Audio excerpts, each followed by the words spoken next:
Boom! I'm back. I'm gonna start sharing with you with the book that I started to read from Eckhart Tolle. A few passages very interesting in there. So when you are alert and contemplate a flower, crystal, or bird without naming it mentally, it becomes a window for you into the formless. There is an inner opening, however slight, into the realm of spirit. This is why these three enlightened life forms have played such an important part in the evolution of human consciousness since ancient times. Why? For example, the jewel in the lotus flower is a central symbol of Buddhism, and a white bird, the dove, signifies the Holy Spirit in Christianity.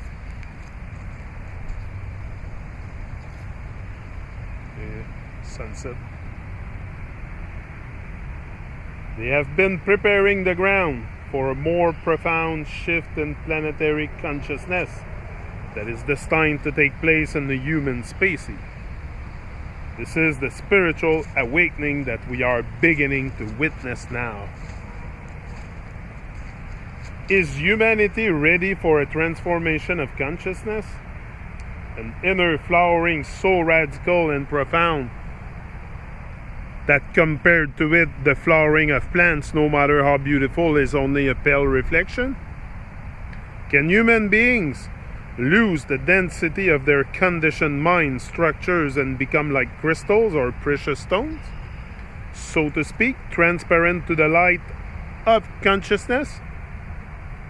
Can they defy the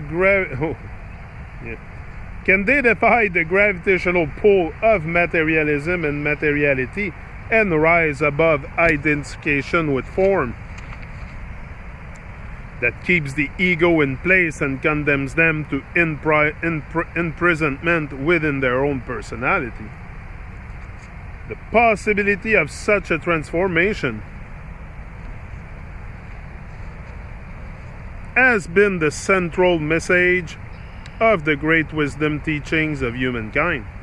The messengers, Buddha, Jesus, and others, not all of them known, were humanity's early flowers. They were precursor, rare and precious beings. Rare and precious beings. A widespread flowering was not yet possible at that time, and their message became largely misunderstood and often greatly distorted. Greatly distorted.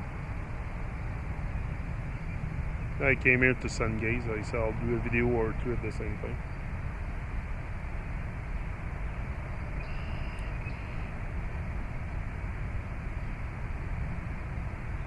Yeah. Sorry, I lost where I was. Anyway. And greatly distorted. It certainly did not transform human behavior, except in a small minority of people. Is humanity more ready now than at the time of those early teachers? Why should this be so? What can you do, if anything, to bring about or accelerate this inner shift? What is it that characterizes the old egoic state of consciousness, and by what signs is the new emerging consciousness recognized? These and other essential questions will be addressed in this book. More important, this book itself is a transformational device that has come out of the arising new consciousness. The ideas and concepts presented here may be important, but they are secondary. They are no more than signposts pointing toward awakening. as you read, a shift takes place within you. This book's main purpose is not to add new information or belief to your mind, or to try to convince you of anything, but to bring about a shift in consciousness. This is to say, to awaken. In that sense, this book is not interesting. Interesting means you can keep your distance, play around with ideas and concepts in your mind, agree or disagree. This book is about you. It will change your state of consciousness, or it will be meaningless. It can only awaken those who are ready. I think I'm going to read it all, the book. Those who are ready. Not everyone is ready yet, but many are. And with each person who awakens, the momentum in the collective consciousness grows, and it becomes easier for others. If you don't know what awakening means, read on. Only by awakening can you know the true meaning of that word.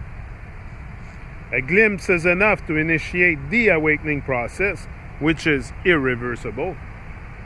For some, that glimpse will come while reading this book. For many others who may not even have realized it, the process has already begun. This book will help recognize it. For some, it may have begun through loss or suffering. For others, through coming into contact with the spiritual teacher or teaching, through reading The Power of Now, or some other spirituality alive and therefore transformational book, or any combination of the above. If the awakening process has begun in you, the reading of this book will accelerate and intensify it. I think we'll read it all. And then an essential part of the awakening is the recognition of the unawakened you. The ego as it thinks, speaks, and acts, as well as the recognition of the collectivity conditioned mental process that perpetuate the unawakened state. This is why this book shows the main aspect of the ego and how they operate in the individual as well as in the collective.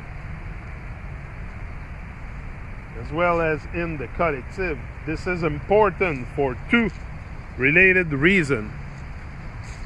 The first is that unless you know the basic mechanics behind the working of the ego, you won't recognize it. And it will trick you into identifying with it again and again. This means it takes you over, an imposter pretending to be you. The second reason is that the act of recognition itself is one of the ways in which awakening happens. When you recognize the unconsciousness in you, that which makes the recognition possible is the arising of consciousness. It is awakening. You cannot fight against the ego and win, just as you cannot fight against darkness. The light of consciousness is all that is necessary, and you are that light. If we look at our inherited dysfunction, if we look more deeply into humanity's ancient religions and spiritual traditions, we will find that underneath the many surface differences, there are two core insights that most of them agree on. The words they use to describe those insights differ, yet all point to a twofold fundamental truth. The first path of this truth is the realization that the normal state of mind of most human beings contain a strong element of what we might call dysfunction or even madness. Certain teachings at the heart of Hinduism perhaps come closest to seeing this dysfunction as a form of collective mental illness. They call it Maya, the veil of delusion. Ramana Maharshi one of the greatest Indian sage, bluntly states, "The mind is Maya."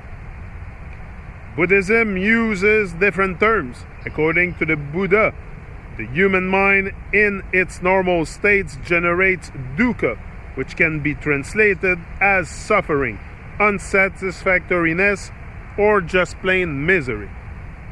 He sees it as a characteristic of the human condition. Wherever you go, wherever you do, says the Buddha, you will encounter dukkha, and it will manifest in every situation sooner or later. Ease up.